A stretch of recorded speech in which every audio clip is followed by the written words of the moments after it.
जय श्री राम दोस्तों। राधा जी और श्री कृष्ण का प्रेम अलौकिक था। राधा कृष्ण के प्रेम को सांसारिक दृष्टि से देखेंगे तो समझ ही नहीं पाएंगे। इसे समझने को तो पहले आपको राधा और कृष्ण दोनों से स्वयं प्रेम करना होगा। श्री कृष्ण का हृदय तो ब्रज में ही रहता था, परंतु उनकी बहुत सी लीलाएं शेष थी, इसलिए उन्हें द्वारका जाना पड़ा। श्री कृष्ण को द्वारका जाना पड़ा। गए तो थे यह कहकर कि कुछ ही दिनों में वापस ब्रजलोक आएंगे, पर द्वारका के राजकाज में ऐसे उलझे कि मौका ही नहीं मिल पाया। राधा कृष्ण दूर दूर थे। गोपाल अब राजा बन गए थे। स्वाभाविक है कि राजकाज के लिए समय देना ही पड़ता। स्वयं भगवान ही जिन्हें राजा के रूप में मिल गए हो, उनकी प्रसन्नता की कोई सीमा होगी। द्वारका वासी दिन भर उन्हें घेरे रहते। जो एक बार दर्शन कर लेता वह तो जाने का नाम ही नहीं लेता, बार बार आता। प्रभु मना कैसे करे और क्यों करे।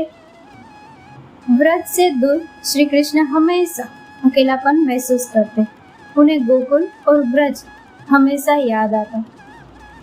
जिस भी ब्रजवासी के मन में अपने लल्ला से मिलने की तीव्र इच्छा होती, श्री कृष्ण उसे स्वप्न में दर्शन दे देते। स्वप्न में आते तो उलाहना मिलती, इतने दिनों से क्यों नहीं आए। यही सिलसिला था। भक्त और भगवान वैसे तो दूर दूर थे, फिर भी स्वप्न में ही दर्शन हो जाए तो ऐसे भाग्य को कोई कैसे न सराहे। श्री कृष्ण से विरह से सबसे ज्यादा व्याकुल तो राधा जी थी। राधा और कृष्ण मिलकर राधे कृष्ण होते थे, पर दोनों भौतिक रूप से दूर थे।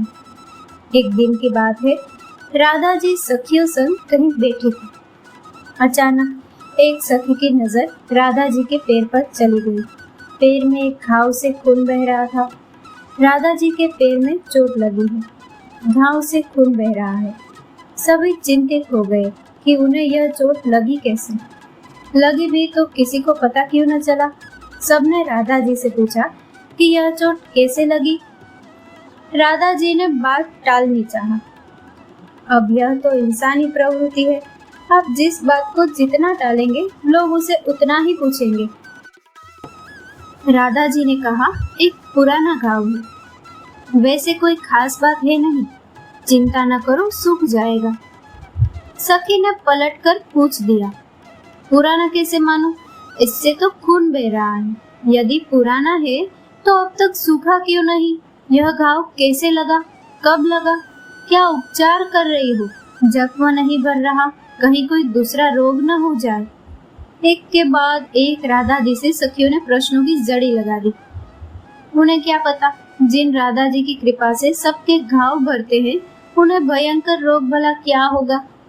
राधा जी समझ गई कि अगर उत्तर नहीं दिया तो यह प्रश्न प्रतिदिन होगा, इसीलिए कुछ न कुछ कह के पीछा छुड़ा लिया जाए, उसी में भला है। राधा जी बोली, एक दिन मैंने खेल खेल में कन्हैया की बांसुरी छीन ली। वह अपनी बांसुरी लेने मेरे पीछे दौड़े। बांसुरी की छीना झपटी में अचानक उनके पैर का नाखून मेरे पाँव में लग गया। यह घाव उसी चोट से बना है। राधा जी ने गोपियों को बहलाने का प्रयास तो किया, पर सफल नहीं रही। किसी ने भी उनकी इस बात का विश्वास न किया। प्रश्नों से भाग रही थी। अब पलटकर फिर से प्रश्न शुरू हो गए। सखियों ने पूछा, यदि यह घाव कान्हा के पैरों के नाखून से हुआ तो अब तक सूखा क्यों नहीं। कान्हा को गए तो कई बरस हो गए हैं, इतने में तो कोई भी घाव सूख जाए। देखो, कुछ छुपाओ मत, हमसे छुपा न सकोगी। आज नहीं तो कल पता तो चल ही जाएगा, सो अच्छा है कि आज ही बता दो। राधा जी समझ गई कि सखियों को आधी बात बताकर बहलाया नहीं जा सकता। वह तो अपने कन्हैया से आज ही रात स्वप्न में पूछ लेगी, बात तो खुल ही जाएगी, इसीलिए बता ही देना चाहिए। राधा जी बोली, घाव सूखता तो तब ना जब मैं इसे सूखने देती। मैं रोज इसे कुरेद कर हरा कर देती हूँ। सखियों की तो आंख फटी रह गई ये सुनकर कि राधा जी घाव को हरा कर रही है। यह तो बड़ी विचित्र बात हुई। सबके चेहरे पर एक साथ कई भाव आए। अब राधा जी से फिर से प्रश्नों की जड़ी लगने वाली थी। इससे पहले कि कोई कुछ कहे, राधा जी ने ही बात पूरी कर दी। राधा जी थोड़ी दुखी स्वर में बोली, कान्हा रोज सपने में आकर इस घाव का उपचार कर देते हैं। घाव के उपचार के लिए ही सही, कन्हैया मेरे सपनों में आते तो है। अगर यह सूख गया तो क्या पता वह सपने में भी आना छोड़ दे।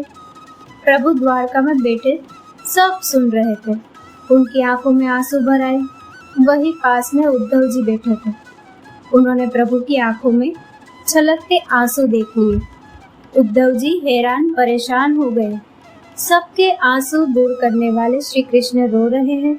यह क्या हो रहा है? कौन सा अनिष्ट देख लिया? कौन सा अनिष्ट घटित होने वाला है? उद्धव जी चाह तो नहीं रहे कि प्रभु के नितांत निजी बात में हस्तक्षेप करें, पर कौतूहल भी तो है। उद्धव जी स्वयं को रोक ही न पाए। उन्होंने श्री कृष्ण से आंसू का कारण पूछ ही लिया। भगवान ने भी अपने सखा उद्धव से कुछ भी न छुपाया, सारी बात साफ साफ बता दी। उद्धव को यकीन नहीं हुआ कि ब्रजवासी श्री कृष्ण से इतना प्रेम करते हैं। भगवान नित्य उन्हें सपने में जाते हैं, उनके उलाहने लेते हैं, उनका उपचार करते हैं। इतनी फुर्सत कहाँ है इन्हें? यह सब भाव उद्धव के मन में आ रहे थे। भगवान उद्धव की शंका ताड़ गए। उन्होंने उद्धव से कहा, उद्धव आप तो परम ज्ञानी हैं, किसी को भी अपने वचन से संतुष्ट कर सकते हैं। मेरे जाने से पहले आप एक बार ब्रज हो आइए। ब्रजवासियों को अपनी वाणी से मेरी विवशता के बारे में समझाकर शांत करिए, उसके बाद मैं जाऊंगा। उद्धव ब्रज गए। उन्हें गर्व था कि वह ज्ञानी है और किसी को भी अपनी बातों से समझा लेंगे। चिकनी चुपड़ी बातों से गोपियों को समझाने की कोशिश की। गोपियों ने इतनी खिंचाई की कि सारा ज्ञान धरा का धरा रह गया। गोपियों के मन भगवान के प्रति प्रेम देखकर वह स्तब्ध रह गए। द्वारका में श्री कृष्ण के आंसू देखकर जो शंका की थी, उसके लिए बड़े लज्जित हुए। गोपियों ने श्री कृष्ण से अपने प्रेम भाव का जो वर्णन शुरू किया तो उद्धव की आंखें स्वयं जर्जर कर बहने लगी। वह भाव विभोर हो गए। राधा और कृष्ण के बीच अलौकिक प्रेम को उद्धव ने भी तभी समझा। दोस्तों, इस कथा को लाइक, शेयर और हमारे चैनल को सब्सक्राइब करना ना भूलें। जय श्री राम।